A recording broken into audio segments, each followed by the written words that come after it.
I knew when I was in junior high.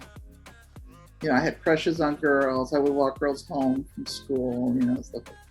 But I don't think I had a name for it at the time. And then in high school, you know, I had boyfriends, you know, and stuff, but you know, I had all these crushes on girls. And so in high school, my senior year, I started hanging out with this group, and there were 2 other lesbians in the group, but we didn't acknowledge that we were lesbians. You know, it was this is like early 1972. Yeah, so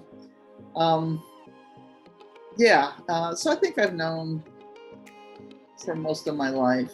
I mean, I was a tomboy as a kid. You know, my mother would say, "What do you want for Christmas?" And I'd say boxing gloves or a toy machine gun. And she would get me the boxing gloves with the machine gun and a doll. She would always get me a doll, porque, you know, por si acaso, you know.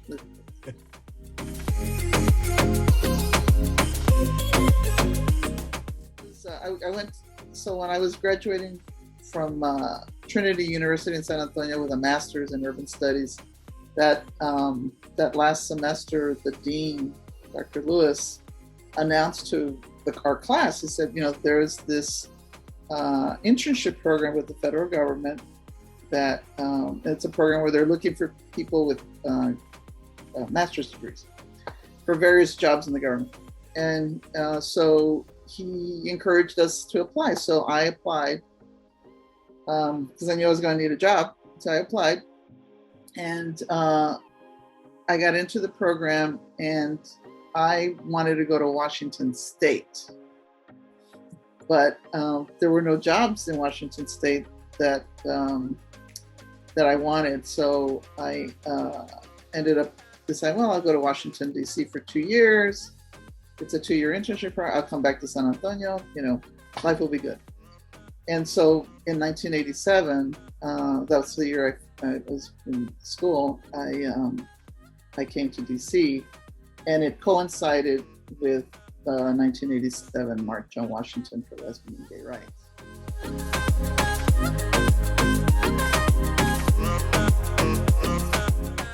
We had a network called the Gay and Lesbian Tejano Network.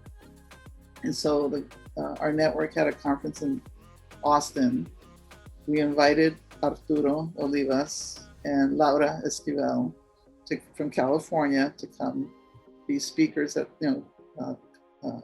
this conference, to talk to us also about the March on Washington, because we wanted to have a Latino presence at the march. And I thought, well, I'm going to be in Washington, D.C. I'm going to be starting a job in Washington, D.C. And Dennis Medina was going to start a job with the Smithsonian Quincentenary Program.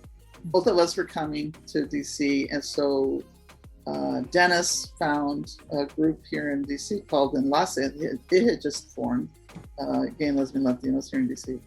And so that weekend of the march, we had a meeting of the gay and lesbian Latinos that were here for the march. That's where we decided to come up with some sort of a national group. It wasn't called LLEGÓ at the time. It was called National Latino Lesbian and Gay Activists, and or NALGA.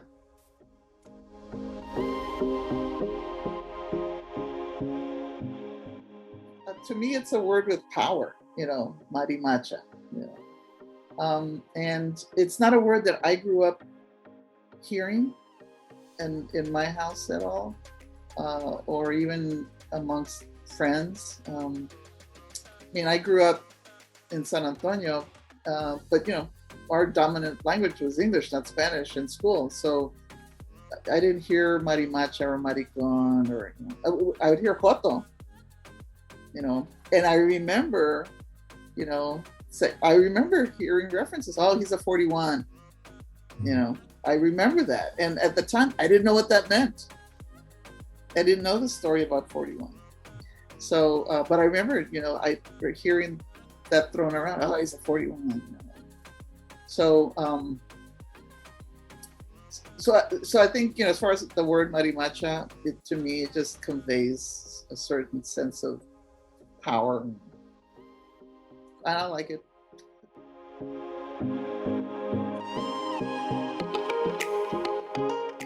Well, I think a 15-year-old Leti would have really, I think, come out sooner in the world that we live in today, because, people like us are more visible. And so I wasn't the only one. I felt like I was the only one. Would have said to a young 15-year-old Leti, you just be yourself. You'll be okay, and you're not the only one.